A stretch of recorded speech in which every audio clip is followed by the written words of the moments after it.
Estamos aqui de volta. Essa é a segunda parte da primeira aula sobre a construção do Novo Testamento. Como eu falei na última aula, no final dela, a aula ficou muito grande, não acho que seja legal uma aula inteira de 1 hora, de 50 minutos.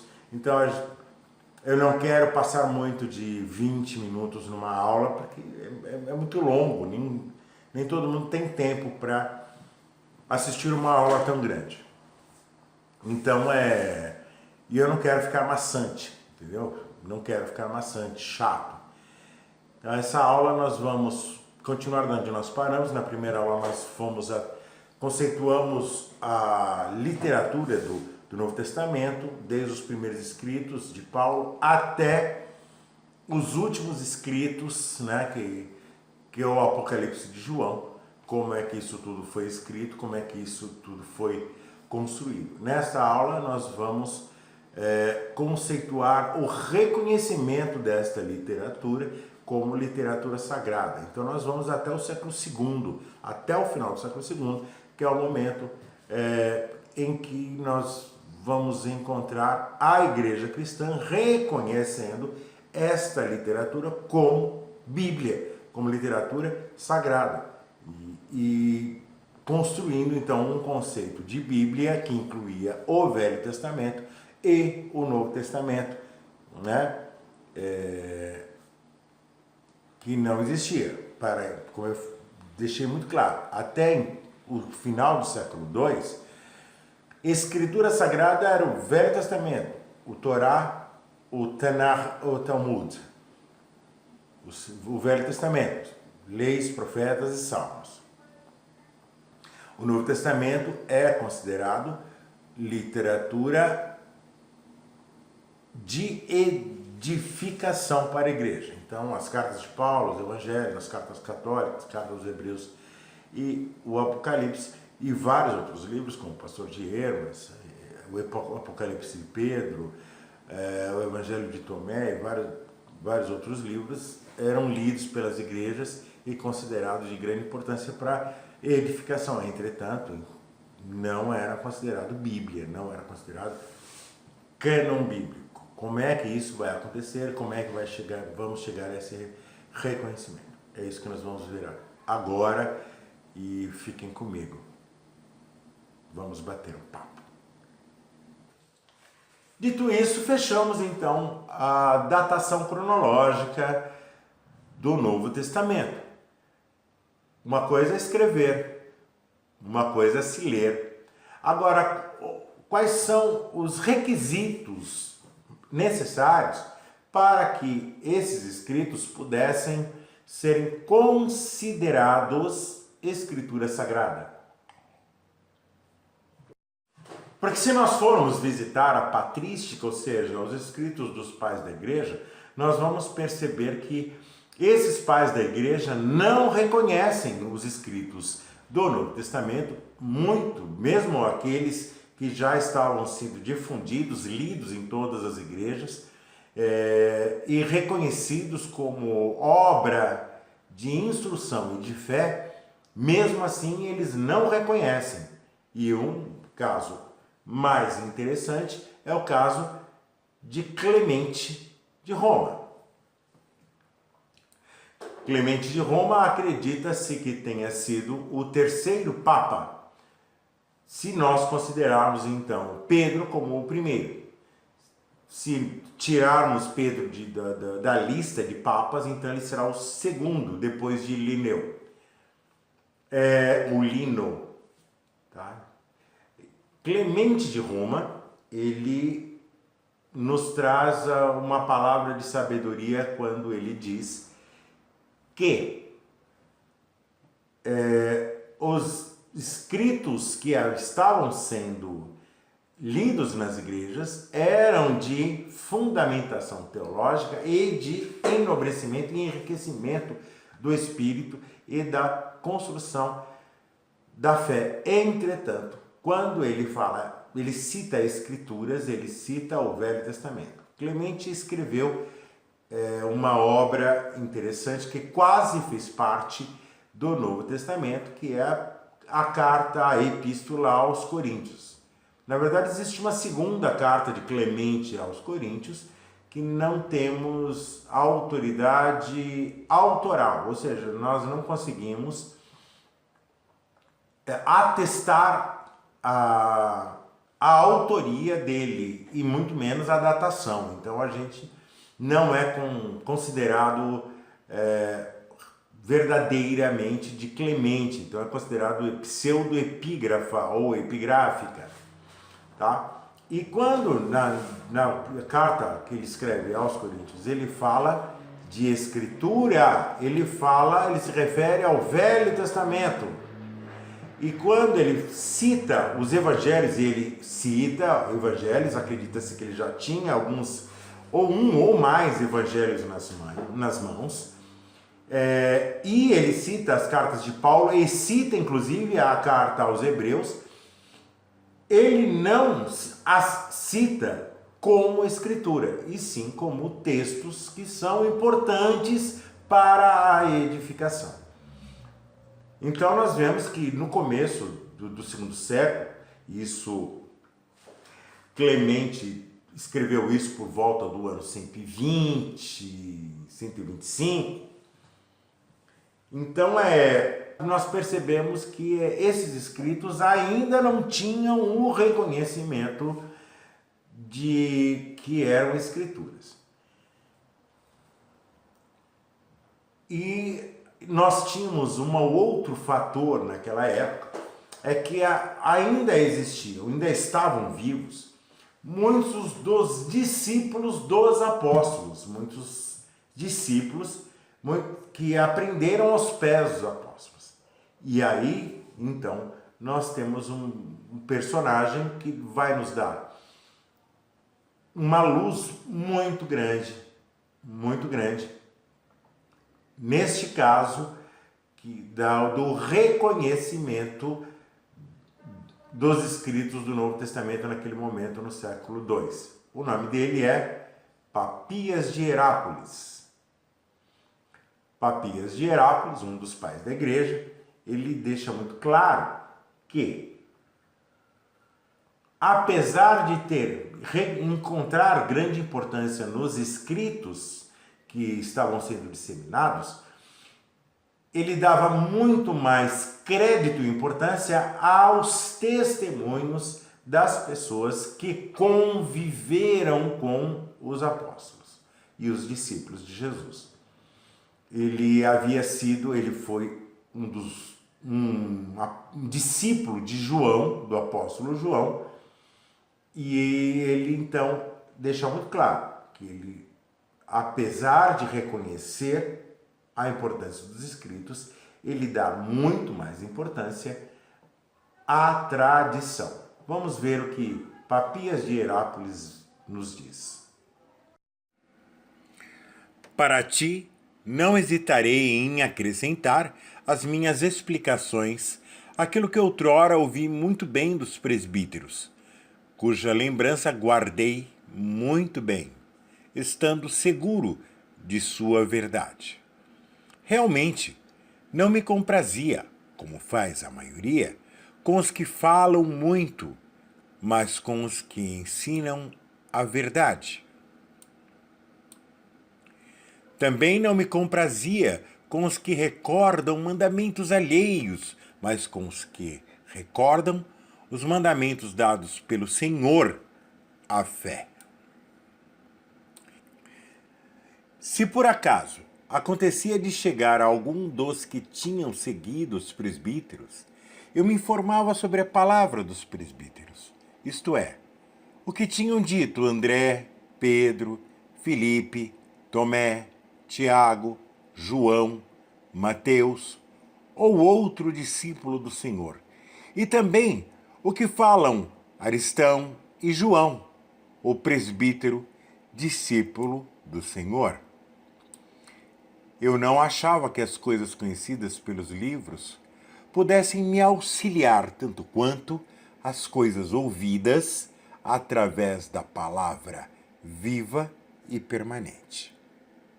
Então, como vemos, Papias, ele não reconhece ainda os escritos do Novo Testamento como escrituras sagradas.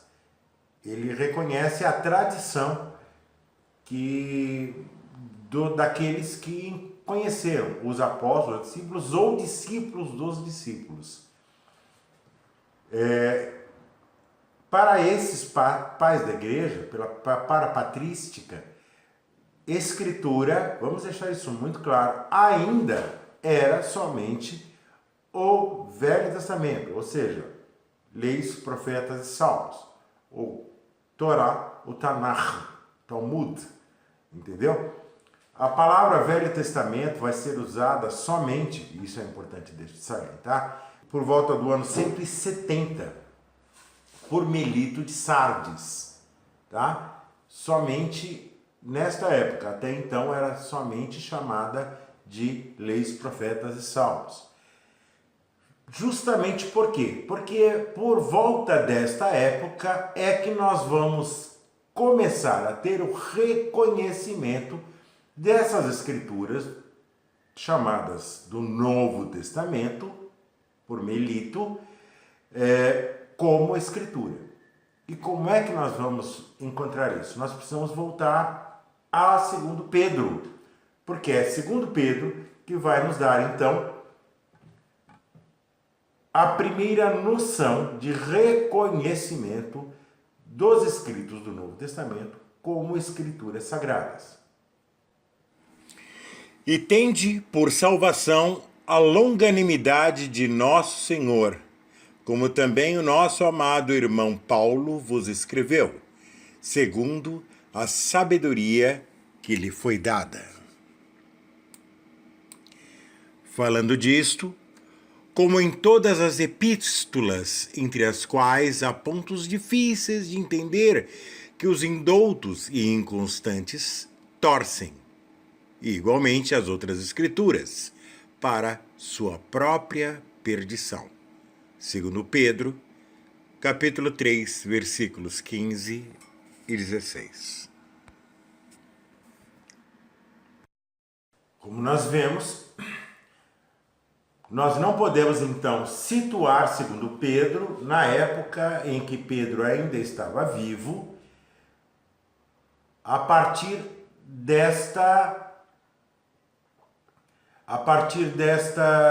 deste termo que ele usa, reconhecendo os escritos de Paulo como escrituras.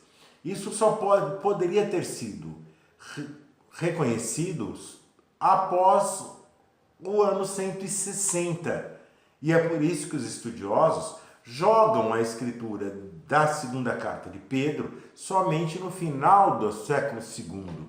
E por isso muitos dos pais da igreja não reconhecem 2 Pedro como um livro canônico. E muitas igrejas não reconhecem em suas Bíblias também esse livro. Como eu falei, eu exemplifiquei a Bíblia Peshitta, que não aceita a segunda carta de Pedro, bem como as duas, 2ª e 3ª João, e o livro de Apocalipse, nem a carta de Judas. Esta polêmica acontece por quê? Porque não havia necessidade até então, até os primeiros anos do 2º século, de esta régua de medir que nós chamamos cânon. Ou seja, não havia a necessidade de se estruturar uma literatura que pudesse reger o pensamento da igreja, até o surgimento de um homem chamado Marcião. E nós vamos falar sobre Marcião e marcionismo, que vai perdurar até o século IV, e ainda hoje as ideias de Marcião permeiam o cristianismo moderno. Nós vamos ter a primeira noção de necessidade de se fazer uma estruturação desse cânon com Marcião, porque Marcião ele resolve então construir o primeiro cânon da Bíblia. Só que Marcião ele tinha ideias gnósticas E essa ideia gnóstica dele trazia o pensamento platônico do demiurgo, ou seja, de que Deus do Velho Testamento era um Deus mau e era um Deus perverso, e que Jesus Cristo trouxe com a sua existência, e principalmente com o seu batismo, trouxe então um Deus bom, um Deus que venceu este demiurgo do Velho Testamento, este Deus perverso. Então esse Deus de bondade, através de Jesus, não poderia ser o mesmo, então tinha que ser um Deus diferente. Ele resolve então apresentar uma tese de completo rompimento com a cultura judaica, a religião judaica, e construir realmente então uma nova religião independente, totalmente independente da religião judaica. E aí ele oferece uma estrutura de cânon que era baseado nas cartas de Paulo, nem todas, ele excetuava 3 cartas, ele só mantinha 10 cartas e ainda com ressalvas. Todas as vezes ele ressalvava na carta, no seu cânon, ele tirava os termos em que Paulo se referia às leis judaicas, e o Evangelho de Lucas, somente. Então eram somente esses livros que ele acreditava que deveriam fazer parte do Novo Testamento. E isso é completamente rechaçado por todos os pais da igreja da época, e essa ideia marcionista vai perdurar até o século IV, que nós veremos então no Concílio de Nicéia ainda a polêmica marcionita, tá bom? E é neste momento então que os pais da igreja começam a perceber que era importante se construir um cânon dos escritos que estavam correndo as igrejas. Entretanto, havia muita literatura. Não eram só 4 evangelhos. Havia já, antes do meio do segundo século, já havia mais de 60 evangelhos diferentes. A maior parte escritos por gnósticos, e eram chamados de evangelhos pseudoepígrafos, e que nós vamos chamar de apócrifos, tá bom? Esses evangelhos, eles traziam doutrinas gnósticas. Nós não podemos acreditar que havia somente uma linha de pensamento sobre o cristianismo na época. Não havia.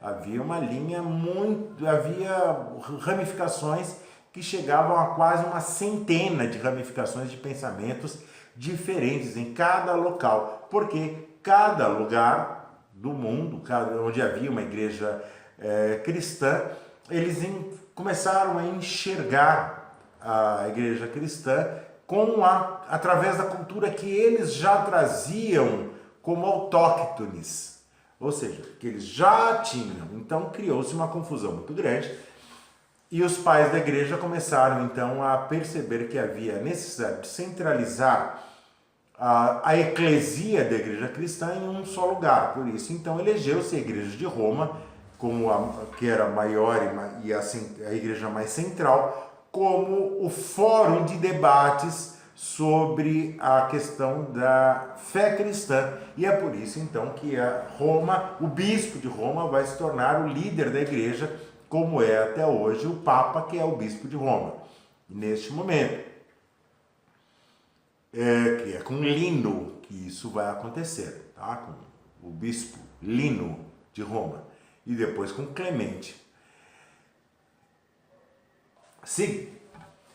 Seguindo esta necessidade de se construir um pensamento de unificação de uma literatura e de uma fé lógica do cristianismo, no ano 150, um pai da igreja chamado Justino, mártir, de uma grande importância na construção da fé cristã, ele, num dos seus escritos, numa das suas cartas, ele cita que as igrejas, já naquela época, se lia os 4 evangelhos aos domingos.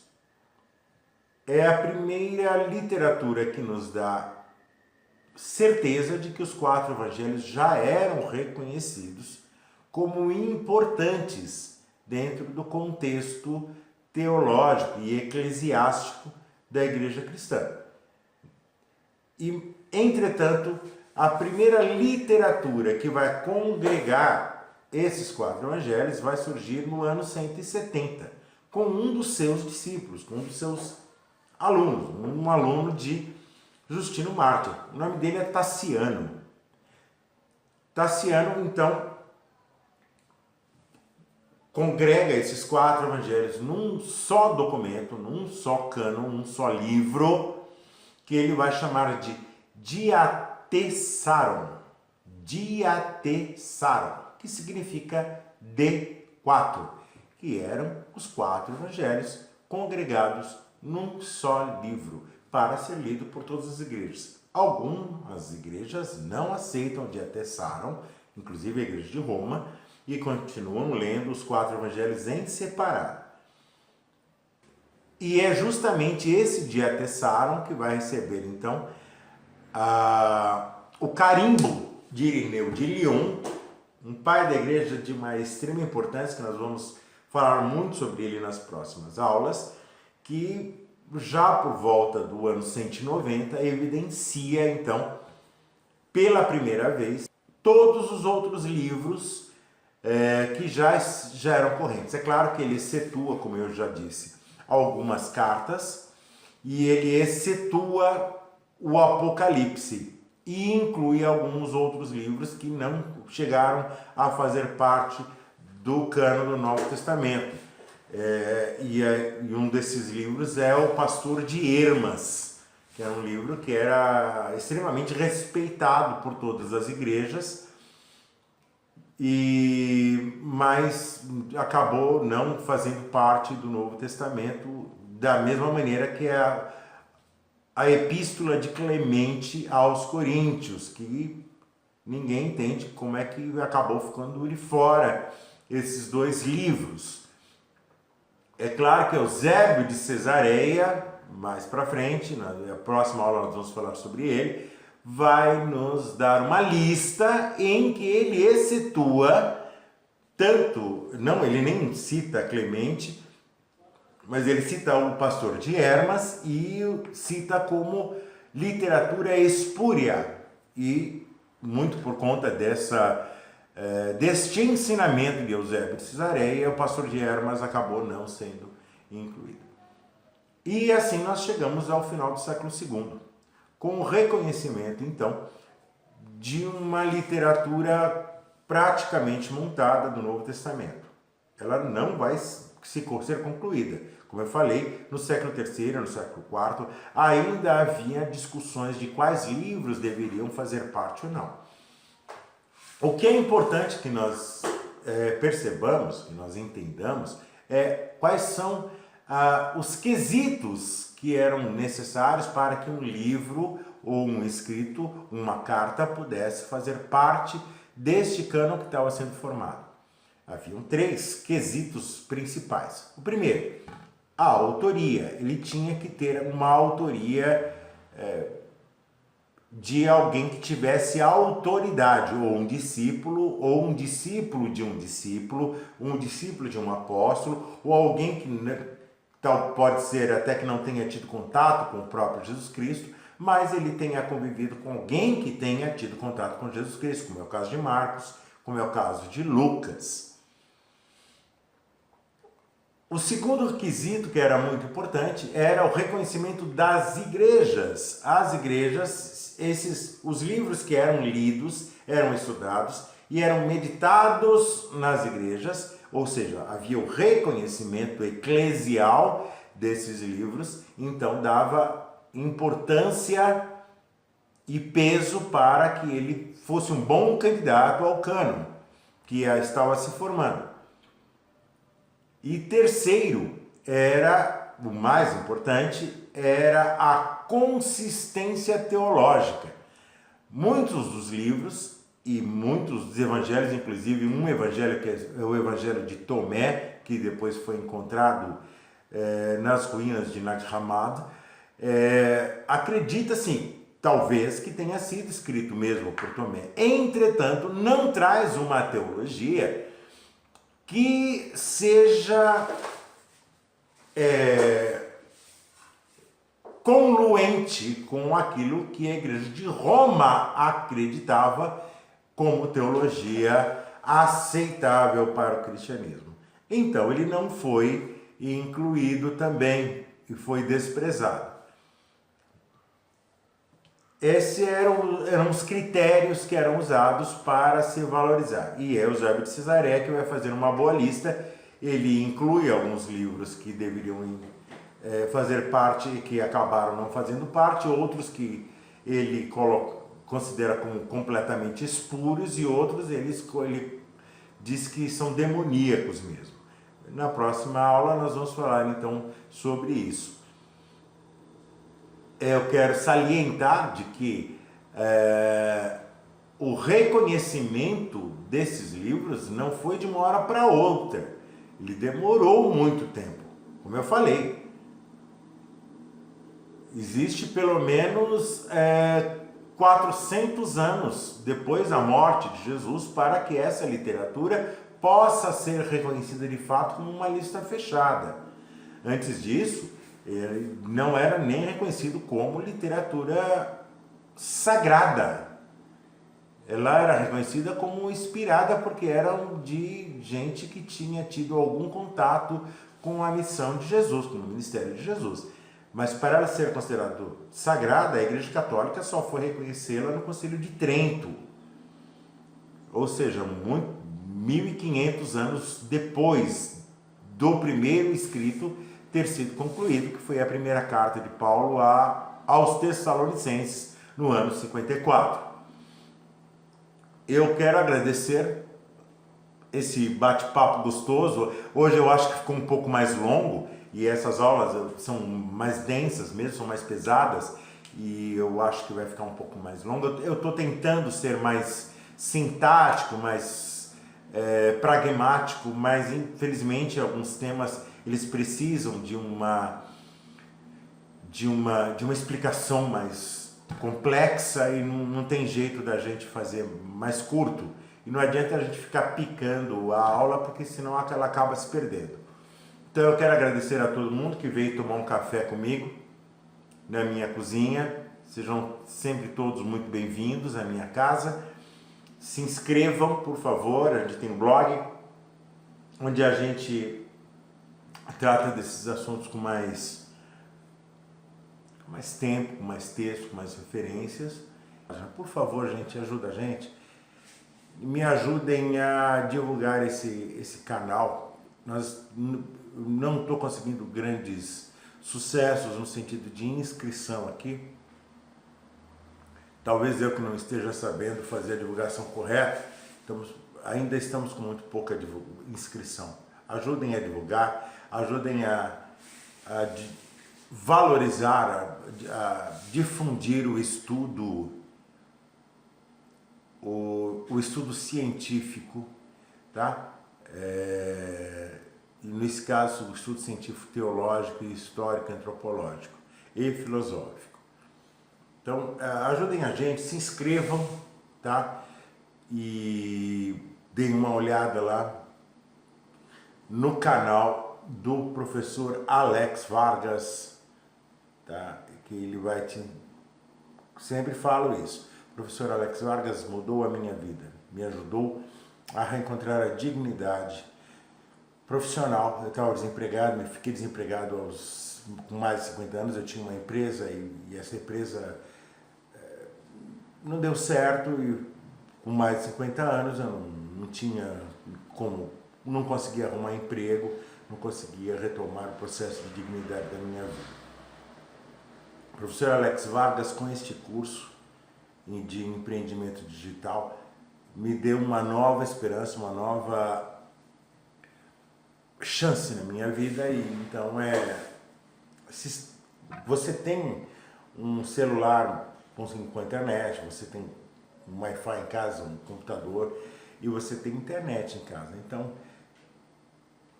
Se você for até o curso dele, você vai perceber que você tem elementos suficientes para poder retomar a sua vida profissional só com isso. E vale a pena, procurem, e depois vocês me digam se valeu a pena, tá bom? No mais, eu quero agradecer a todos que o grande arquiteto do universo, como os maçons dizem, o grande Deus eterno, que pode ser chamado pelo nome que você quiser chamá-lo, possa ser bom para você e possa te trazer a paz. Um beijo e até a próxima aula. E na próxima aula vamos para a segunda parte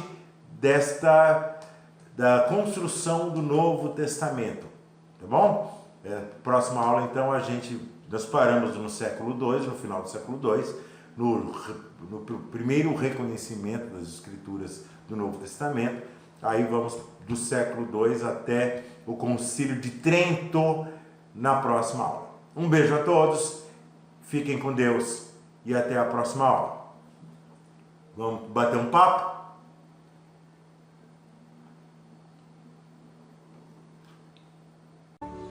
Na igreja o fundamento é Cristo Salvador, e nele ela descansa, é forte em seu amor. Em Cristo edifica, na bem firme ficará, pois sobre a rocha